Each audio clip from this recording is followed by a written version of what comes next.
When starting a game of Backrooms TCG, you're going to need 3 things. You're going to need a 52 card deck, balanced using our ratio guide of 30 room cards, 10 entity cards, 10 item cards, and 2 outcome cards.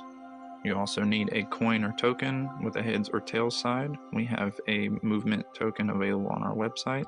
This will be to track your location on the field of play, as well as to flip for a pay night gem, one side being the gem, one side being for movement. You'll also need a way to track sanity. We recommend a D20, as sanity caps at 20, and this will be an easy way to calculate it, or you can use a piece of paper, calculator, or anything else to track numbers. Other than that, you'll need a basic idea of the layout of the game. These playmats help that. They are also available on the website, but they're not necessary for play.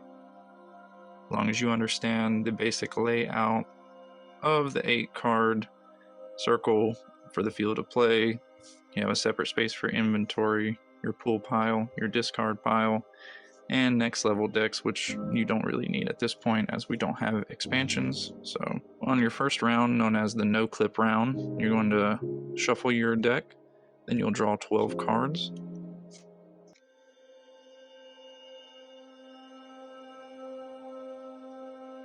You'll place any extras back on the top. Then starting at the 6 o'clock position, we'll go face up all the way around.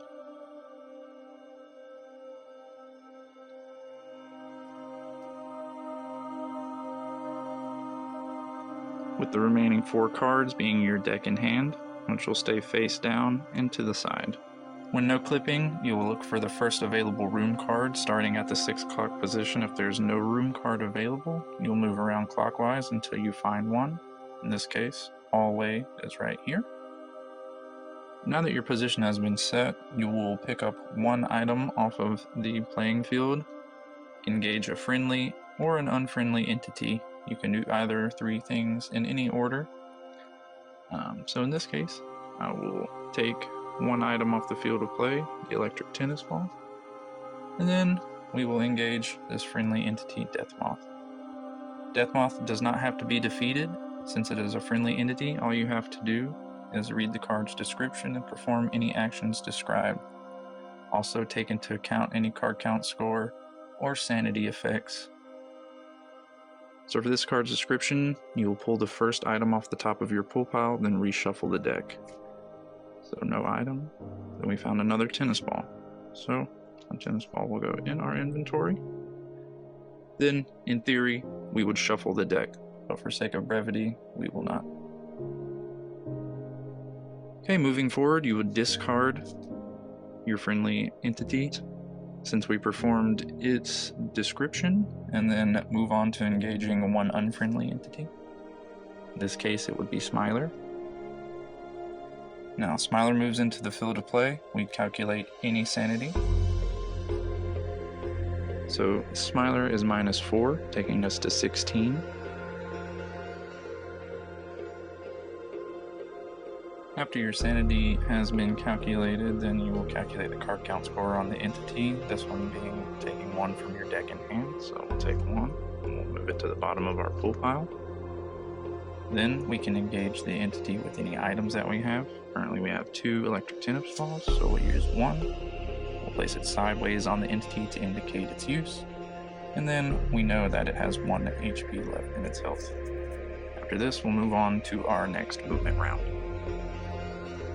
So on your movement rounds, you're going to move room cards in a diagonal fashion across, and that will indicate where your new room will be and where you'll be located at.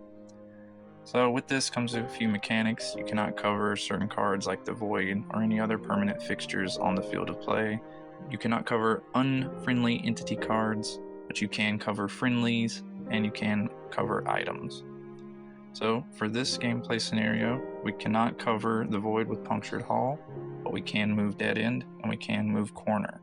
So with that, we will move Corner diagonally across from itself, and we'll move our position token there. Also with this, you cannot move any card that you're currently in or any card across from it, so these cards will also be locked off. So we'll move our position token here. Now we are in our new room. Now that we're in our new room, we'll calculate our sanity score up from 16 to 17 using our d20. Then we will perform any card count score. In this case, it'll be 1 from the full pile, placing on the bottom of our deck in hand. Then we get 1 navigation point to spend. Navigation points are spent starting at your room location, either going clockwise or counterclockwise. In this case, the void is here and we can't cover it, so we would want to spend our navigation point to the left or clockwise. So we'll place that here. That'd be an item. Now that our navigation points are spent, we'll continue to the action rounds. For this, we'll collect any items on the field of play, which will be Flash Sphere. Then we will continue to engage the entity in the center of the field of play.